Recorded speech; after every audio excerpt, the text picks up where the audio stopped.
Overtime!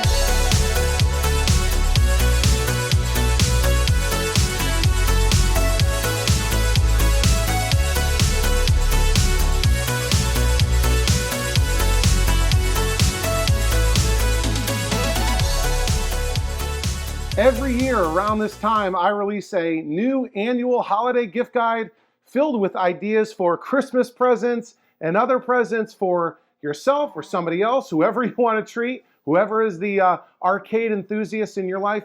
And this year is no different. We're doing it again this year, but we are going to change up the format a little bit. So for this year, 2024, the holiday gift guide, we're doing things a little bit differently. I've got a list, a countdown of the 10 best tools that were new to me over the past year. We'll go through them, we'll check them out. And it's gonna include two brand new tools that you've never seen before. I've never shown them in any videos, so buckle up for that, that's gonna be fun. And I've also got several bonus surprises for you throughout the episode. Actually, the first one came out yesterday. You might not have realized it. So what we did last year with the 2023 gift guide, is I kind of broke it up into two parts. I had a sneak preview that was available to everyone, available to the entire public, and the full version with everything was really an exclusive for channel members. So what I did yesterday is I finally released the full version of last year's 2023 gift guide, released it to the public so that everyone can watch it now,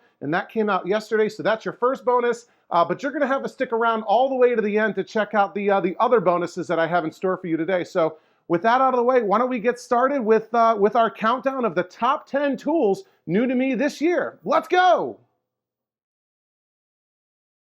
I got a bit kit. This is a bit kit 2. It's made by CraftyMech, who is the same guy that makes the TPG test pattern generator that I have and I love. And if you're not familiar with the bit kit, basically it's an FPGA arcade game board. And so it uses an FPGA to emulate the original hardware. So FPGA stands for Field Programmable Gate Array, and it's basically a processor that can simulate or emulate other processors. And it's used in the arcade hobby to simulate old processors and old game hardware from back in the day. So it runs the original game ROMs, but it emulates the hardware in the FPGA. So somewhat similar to a JRock, if you're familiar with that. CraftyMech has been adding more and more games to the bit kit. It supports a number of both vertical and horizontal games. With again a JAMA connection, and so really excited. Like I said, I've been meaning to get one of these for a while. And what's nice about this is because it supports so many different games, over 100 games, I think. Having this adds a lot of flexibility to a lot of things that I'm working on. It will get into the BitKit 2 menu that we have here. But like I said, I didn't just load Burger Time only onto this. Let's go to the beginning here. I loaded 43 games onto this thing. So with the BitKit, this is an awesome FPGA hardware-based emulation JAMA board. Supports lots of different games, over 100 now. And I loaded every game that the BitKit currently supports with a vertical monitor orientation, with a 4-way or 2-way joystick, because this is a 4-way joystick. For an 8-way game, it's not going to work. And games that only require 0 or 1 action buttons. And so we've got 43 games loaded on here. All right, here we go. We're all set up with my brand new Tomlov DM602 Flex digital microscope. Look, I'll bring you in here. And you can sort of see what it looks like right on the microscope screen. And I'll also show some of the video here too. But, we can move it all around, take a look at what we're working on. We can have our soldering iron in here. I'm kind of trying to do this a little bit awkwardly. But the first thing I wanted to do was sort of inspect the existing solder, and we can kind of position it like this. For example, we can line it up where the input header pins are and kind of focus in here and take a good look and see if we can find any cold solder, cracked solder, anything like that. So that's going to be kind of interesting to be able to use that for inspection. Okay, quick update. So as you can kind of see, I basically lost the entire solder pad. So I used my, I'll show it right here, my scratch pen, which is on its last leg there. to scrape off the solder mask on this thin trace down here and this fatter trace up here, exposing the raw copper. And because I've got no solder mask or no solder pad there at all, basically, I'm going to kind of make one.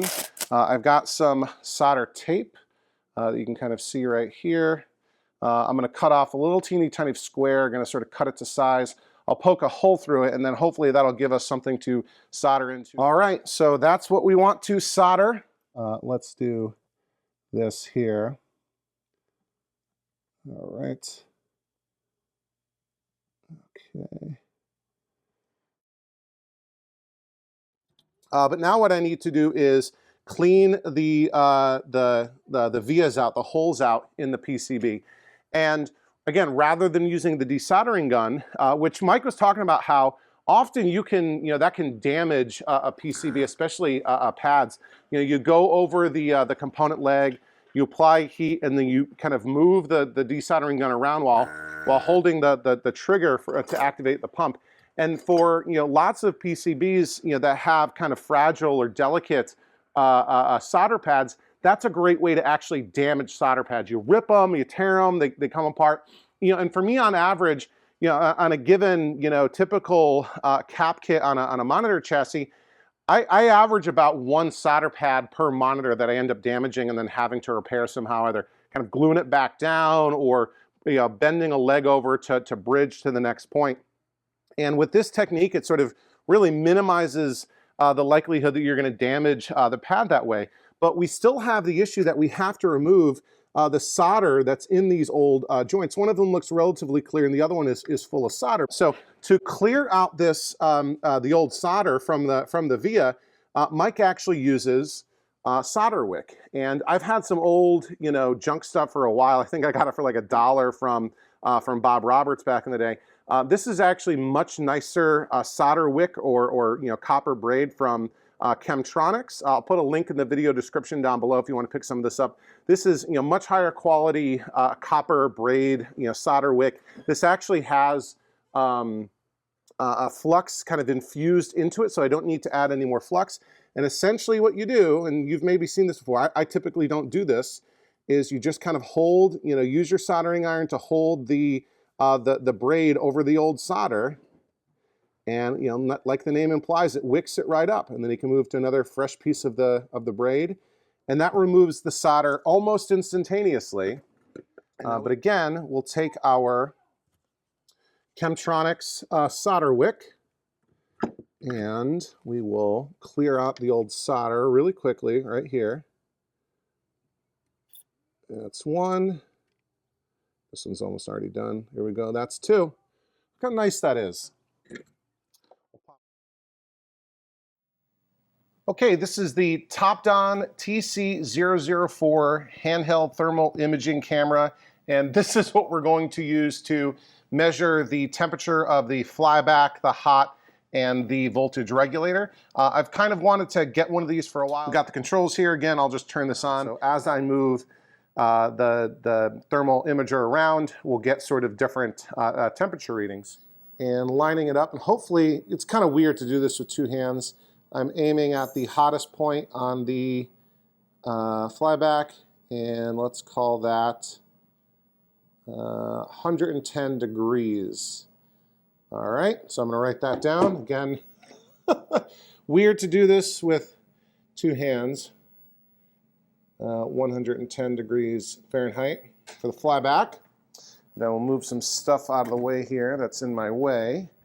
And the hot is that bottle cap transistor right there. So again, we'll come in with this thermal imager. Emit, where am I looking? Get it lined up. The hot's actually kind of cool. All right, that looks like, oh, you can't even see. Just trying to line this up right. All right, it says 83 degrees. So we'll write that down for the hot. Okay. Sorry for getting seasick.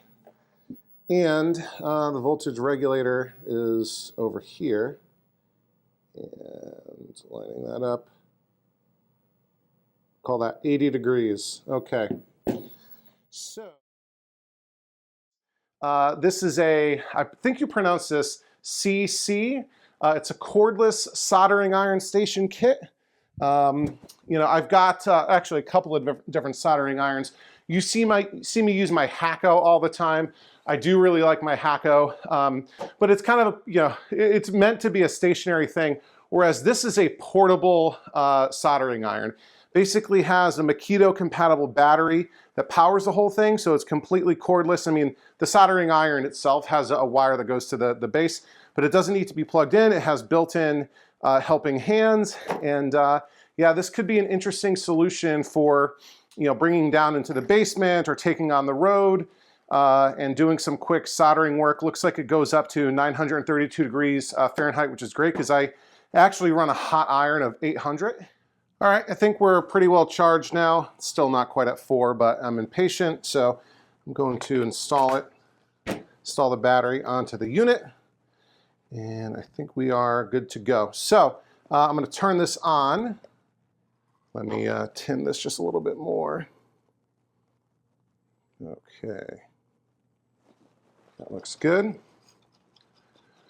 Okay, all right, we'll come in and add some solder.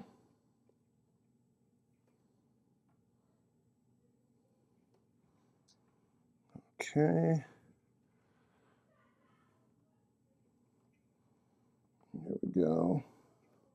Seems plenty hot. Okay, give that a second.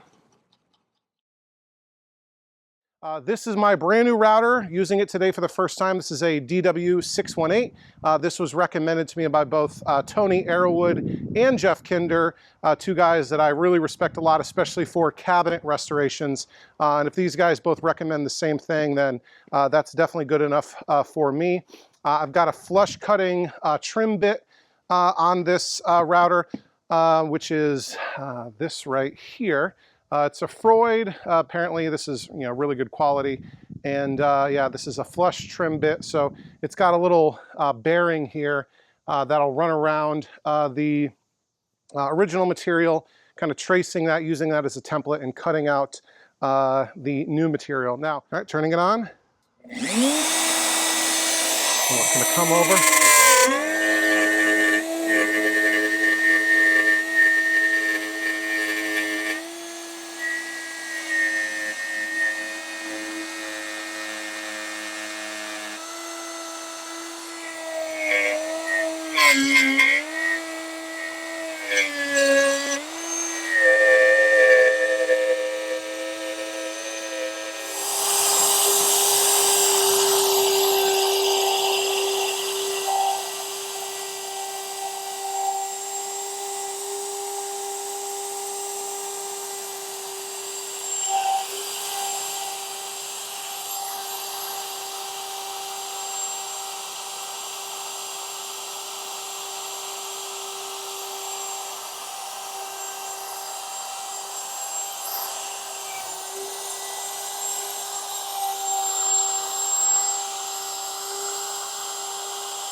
Hi, I'm Charlie.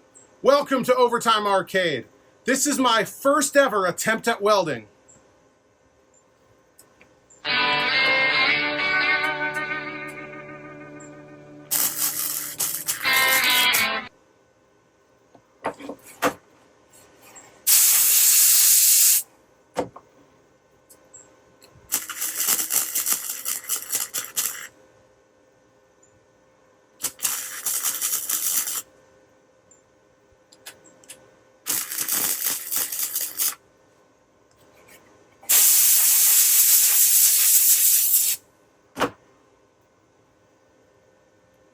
This is the titanium Flux 125. Now this is a flux core welder. There's lots of different types of welding processes. There's MIG and TIG and stick and all kinds of other stuff. And flux core welding is one type of welding. It's probably the simplest, it's the easiest to get into. It doesn't necessarily provide the best results, and there's a lot of things that it can't weld. But flux core welding is a pretty beginner-friendly thing to jump into. One of the things with flux core welding is you don't need gas, right? So a lot of different types of welding require a gas bottle that basically the gas is insulating the puddle while you're welding. I don't really understand it, but with flux core welding, you don't need that. Essentially, there is a spool of wire, not too dissimilar from solder, that has flux inside of it. Again, I don't really understand the chemistry or whatever. You load this thing with a spool of wire of the correct wire. I used 0.030 wire, flux core wire for this. The wire feeds through the mechanism, goes through this line and into the welding gun, right? And essentially you clamp down, this is your ground, you clamp that down onto your piece that you're welding and pull the trigger, you know, point the business end of this thing at the material you're trying to weld, and that's basically all there is to it. And I actually went and bought one of the bowl style, you can't even see it, one of the bowl style tumblers. So this thing, you know, similar sort of concept. You know, you fill it up with the media, the abrasive media. Again, we're using crushed walnut shells. You know, we've got the thing loaded up again. It's about 2/3 of the way full with this crushed walnut shell. And let me grab all these additional parts. All right, last 2 clips. Here's the other parts that we've got. Yeah, this is a lot, I know. All right, that goes on like so. And then our washer, and then our wing nut. Yeah, we'll tighten this down. But yeah. Oh, I had turned it off. The switch, I forgot I had turned it off on the power strip. So you can see how this is going. And I'm thinking right away, we're getting more action here. So I'm gonna let this go for a few days. I'm definitely gonna put it on the floor to let it run, because this will absolutely walk right off of the workbench. So yeah, let's hope that this tumbler does a better job, faster and more thoroughly. All right, that's it. It's been actually a little bit more than 24 hours. So let's pop this open and see how things are going. And we can start fishing out our parts. And I'd say that's looking a fair bit better. And sorry if the light's weird. A fair bit better than what we were dealing with before.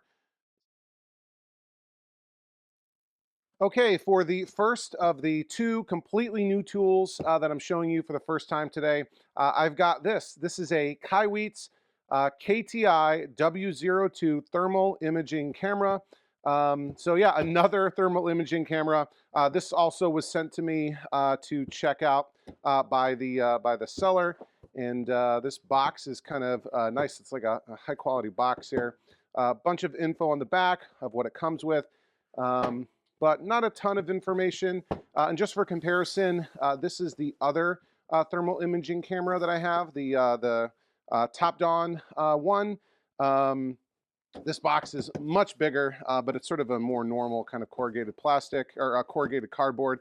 And just comparing the stats right here, the biggest thing that jumps out to me is the TOPDON goes up to 350 degrees Celsius, while the Kaiweets one goes all the way up to 550 degrees Celsius, which that's pretty cool. And you can look at, just comparing the pictures here, these are a different design, so it's not just a reskinned, rebadged, you know, of the same camera. So I guess I pull this plastic, we'll get this thing popped open.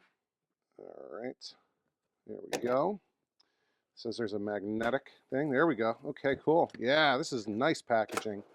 All right, we've got some instructions here that we can open up and see what's going on. A little booklet. This was manufactured in May of 2024. Well, what's this, like a quick start guide or something? All the specs here. Let's see, 16-hour battery life. Yeah, that's 550 degrees Celsius is over 1,000 degrees Fahrenheit, which is very cool. Tons of stats there if you want to check all that out. You know, I don't know enough about this kind of technology to necessarily know what all of that stuff means. Oh, here's a little factory calibration certificate. So that's what that is. That's great. And a little user's manual. Lots of info there. And look at that. Wow, look at this. Oh, I guess the cardboard broke a little bit. That's okay because we've got a carrying case here, which is really cool. That's something that the other one did not have. Pop this open and check it out. We've got a USB-A to USB-C charging cable and a power plug here with a North American little adapter plate, which is great because that's where I live.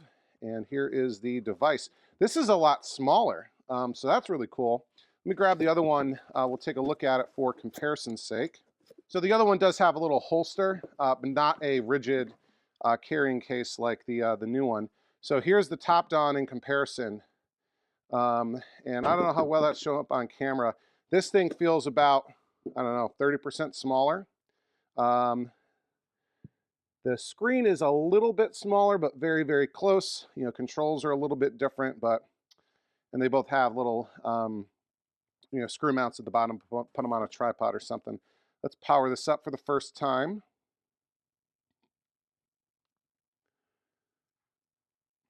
All right, there we go. And we're working right off the bat, and I can tell this is about right. I got a thermostat on the wall, or a thermometer on the wall. It tells me it's about 55 degrees. So that looks pretty good. We can put my hand here. Look at that, 89 degrees body temperature. Coming real close here, you can see this screen. Look at that, that's kind of cool. And I have something even colder. Got my Diet Coke here, and we can see what that is inside the can. Let's see if I can get it. It's saying only 45. I bet you it's a little colder though. But that's cool. Okay, let's check out these options here. Click on that menu. Auto ranging. We got different color palettes. Center point. We can change the units. And oh, we got a laser. We're definitely going to use that. Hold on. A laser. How does that? Okay. Floodlight. We'll turn that on too. And is that the correct date? It might be. Okay. And we'll go back. Where is the laser? Oh, I have to push the button, right, for the laser? Yeah, we got spotlight and a laser, so I can see exactly where my thing is pointing. We'll get real close. What is this sort of silhouette effect? That is interesting. Yeah, 40 and 39, there we go. That feels much better. We get nice and close, and we get it.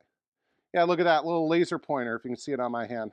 That's really cool. All right, so here's what I'm gonna do. I'm working on testing another sample reproduction flyback for the Sharp XM 2001N. So let's get set up, and we'll use this new thermal imaging camera from Kaiweets to test the temperature on that flyback.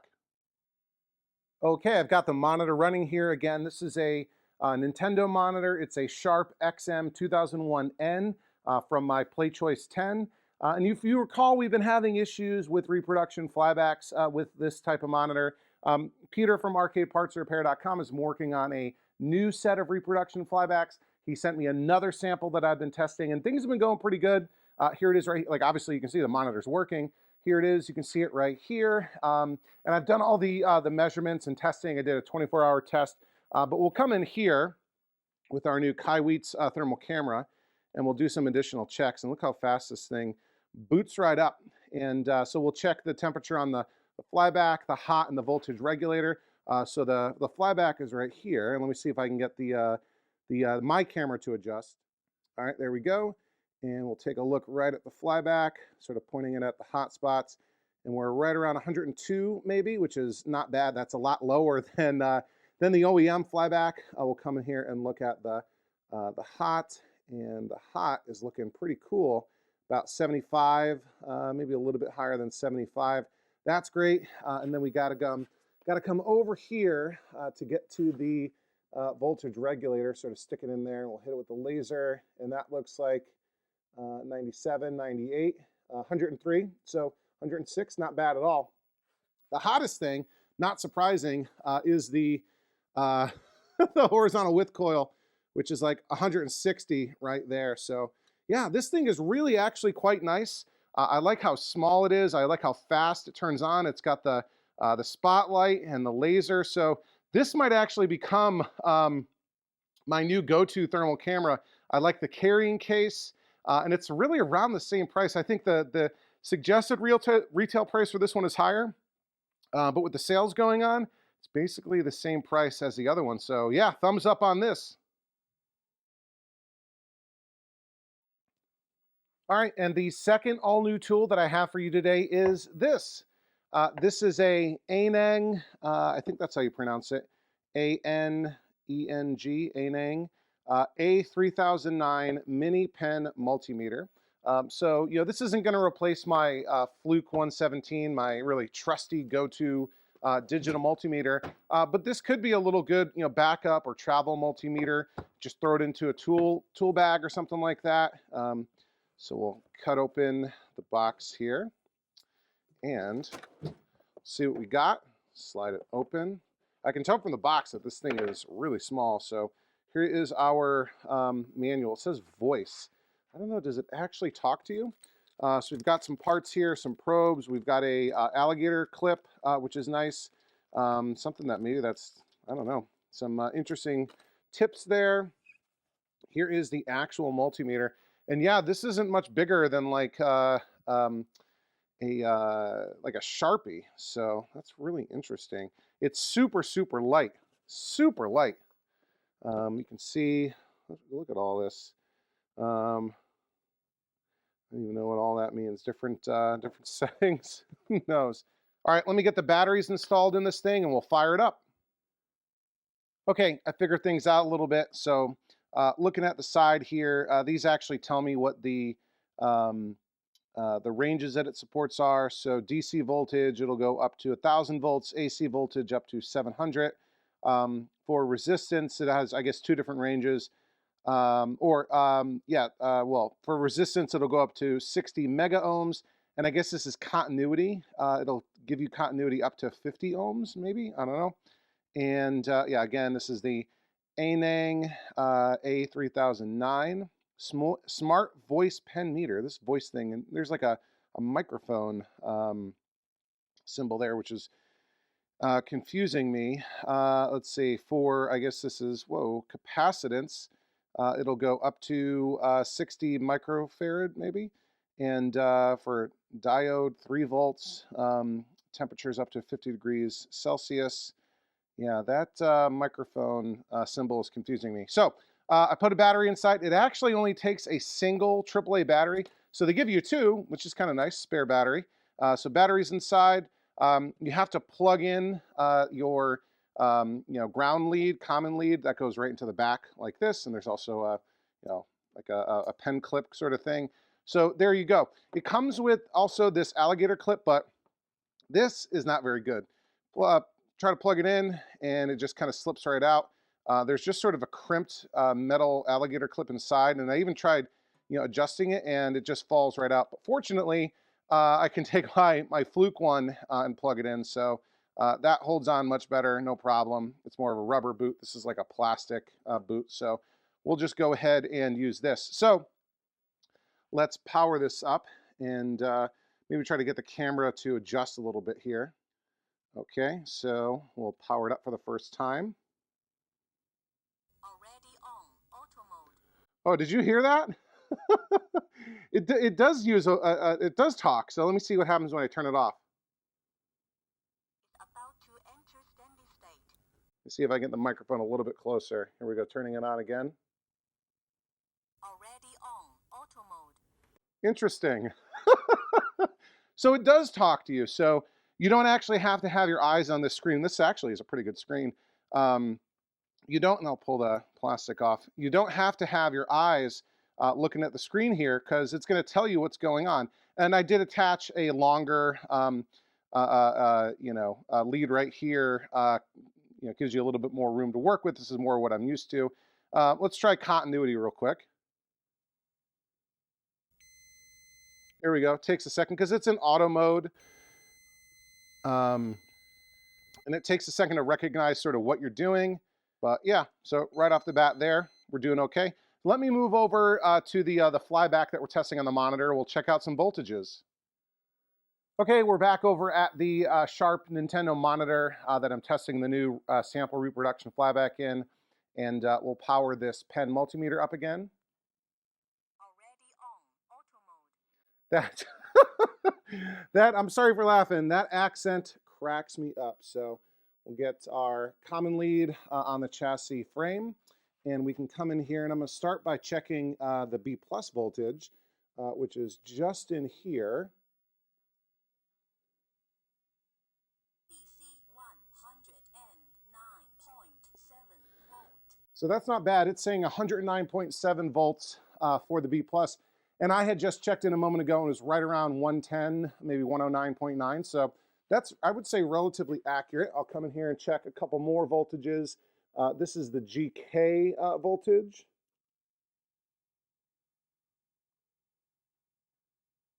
DC 149.4 volt. Okay, and the G2.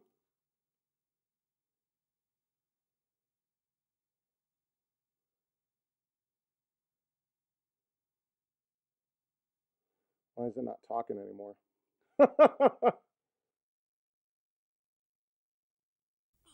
Here we go. 145.5 volt. So not bad.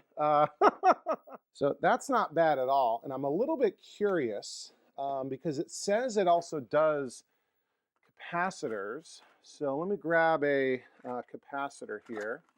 It does a capacitance. So this is a 330 microfarad 200 volt capacitor. And let's put negative on the negative and see if we get a capacitance reading.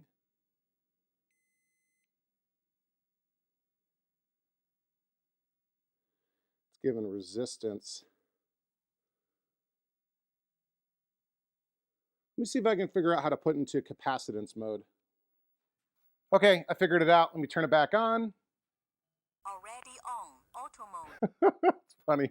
All right, so I was messing around with this button, which changes like to non-contact voltage, and I can actually turn a flashlight on. There we go. So now we got a little flashlight. We can also turn that off. Turn off flashlight. That everything has a voice. I guess it's like an announcement. I don't think I can make commands to it, but I can change the modes by pressing the red select button. DC voltage. There we go. DC voltage. DC voltage. Capacitance. There we go. Capacitance is what I want. So again, 330 microfarad capacitor. We'll put this on right here. It takes a second.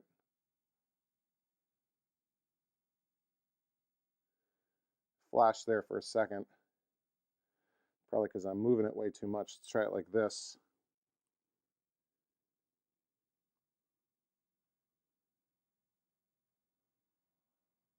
There we go. 308.2. Is it going to announce it? Maybe not. That's pretty close. I mean, it's supposed to be 330, so could be caps a little bit low or what, but yeah, it doesn't seem to want to announce the capacitance, but hey, that's not bad at all. So, that the voice command, definitely an interesting thing. So, yeah, that's something that my Fluke at least doesn't have. So, this certainly isn't going to become my daily driver multimeter, but hey, this works in a pinch. Throw it in a tool bag. Don't have to take the Fluke everywhere. Good backup option, and the auto function and the voice command, definitely something interesting. Is about to enter steady state. So what do you think? See anything you might like to grab for yourself or somebody else? As always, check the video description down below for links to all the tools and everything that I highlighted in this episode. Whenever possible, I include affiliate links for those. So if you buy anything through one of those links, puts a couple cents back into my pocket to help support the channel, and I very much appreciate that. So as promised, I've got a couple more bonus surprises here at the end of the episode. The first one is something that people have been asking for a long time, especially Overtime Arcade channel member Sean Cruikshank. And this is a master list with links to all the tools that I use in all of my videos. So rather than having to slog through video by video and checking the video description for the links and figuring out what it is, I've put together a spreadsheet with all the tools that I use, broken down into helpful categories. There's a link to it down below here. It's a Google spreadsheet that anyone can access. I've also got it pinned in the tools of the trade section of the private channel members only Discord that we have, which is really, really awesome if you haven't joined yet. But yeah, so there's also, in addition to links to all the individual tools in this episode, I've got a link to that spreadsheet that has everything, all the tools that I use in any of my episodes. So feel free to use that. It's at your disposal. And again, affiliate links whenever possible. And thanks in advance for anything that you buy through those affiliate links.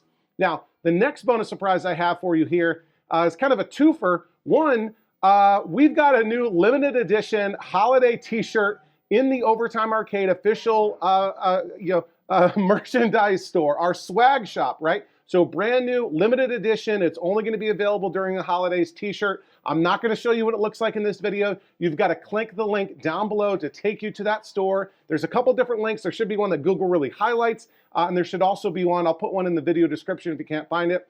It's our official Overtime Arcade merchandise shop. Brand new, limited edition holiday t-shirt design. You're not going to want to miss this. People are going to like it. And to celebrate, we've actually got our Black Friday sale going on. So right now, anything you buy in the Overtime Arcade merchandise store is 30% off. It's our biggest sale of the year.